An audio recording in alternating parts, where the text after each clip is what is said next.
Champions ট্রফিতে বাংলাদেশের performance দেখে সঞ্জয় মাঞ্জরেকর সম্প্রতি বলেছেন, ভালো করতে হলে বাংলাদেশকে ভাবতে হবে মেইন স্ট্রিম টিমের মতো, অর্থাৎ মূলধারার দল বলতে যাদের বোঝায় বাংলাদেশ সেই জায়গাটায় এখনো পৌঁছাতে পারেনি। সবশেষ ম্যাচের আগে দলের সিনিয়র সহকারী কোচ মোহাম্মদ সালাউদ্দিনও স্বীকার করেছেন আক্ষেপ আছে বড় দল হওয়ার, তবে ভালো বা বড় টিম হওয়ার চেষ্টাটা শুধু ক্রিকেটারদের থাকলেই হবে না, সমষ্টিগত এই প্রচেষ্টায় এগোতে হবে বোর্ডকেও, বলছেন দেশসেরা এই কোচ। আপনারাও দুঃখ পান, আমিও বুঝি যে আমরা হয়তো বড় টিম হয়ে উঠতেছি না, বাট ছেলেরাও কিন্তু বড় টিম হওয়া উপরে ওঠার জন্য তারাও কিন্তু চেষ্টা করতেছে।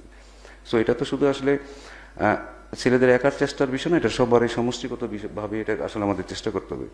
সঠিক পরিকল্পনা আর সেই পরিকল্পনার বাস্তবায়ন। দেশের ক্রিকেটে পেশাদারিত্বের বড় বড় প্রশ্নের ভিড়ে যেন হারিয়ে যায় ছোট ছোট ভুল সিদ্ধান্তগুলোও। এই যেমন বড় টুর্নামেন্টের আগে আরও একবার কোচ পরিবর্তন, আরও একবার ব্যর্থতার দায় ঢাকা, ভুল থেকে শিক্ষা নেয়ার অজুহাতে। কিন্তু দায়ী কে?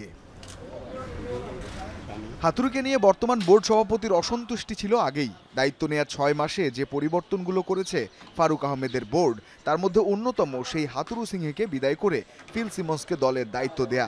পরিবর্তন এনেছেন অন্যান্য কোচিং স্টাফের তালিকায়ও, বরখাস্ত করেছেন কম্পিউটার অ্যানালিস্ট মহসিন শেখকেও। অসদাচরণের অভিযোগে হাথুরুর বিদায় ঘণ্টা যখন বাজানো হলো, তখন চ্যাম্পিয়ন্স ট্রফির বাকি মাত্র ৪ মাস। ফিজিক্যাল অ্যাসল্ট আসলে এটা কোনো পর্যায়ে কোনোভাবেই একটা ন্যাশনাল প্লেয়ারকে আপনি এটা করতে পারবেন না, আসলে এটা just it's not on, and এটার শাস্তি ওই আর কি যেটা হচ্ছে আর কি, এটা ওইটাই হওয়া উচিত ছিল। হাথুরু সিংয়ের কোচিংয়ে 2015 ওয়ানডে বিশ্বকাপের কোয়ার্টার ফাইনাল খেলা সহ ওয়ানডেতে অভাবনীয় সব সাফল্য পায় বাংলাদেশ। স্মরণীয় কয়েকটি জয় ধরা দেয় টেস্টেও। দ্বিতীয় দফায়ও ছিল নিউজিল্যান্ড পাকিস্তানের মতো দলের বিপক্ষে দারুণ সফলতার গল্প। তবে ওডিআই ও টি-20 পরপর 2 বিশ্বকাপে ব্যর্থতা অস্বীকার করার সুযোগ নেই, তবে সুযোগ থাকছে প্রশ্ন তোলার।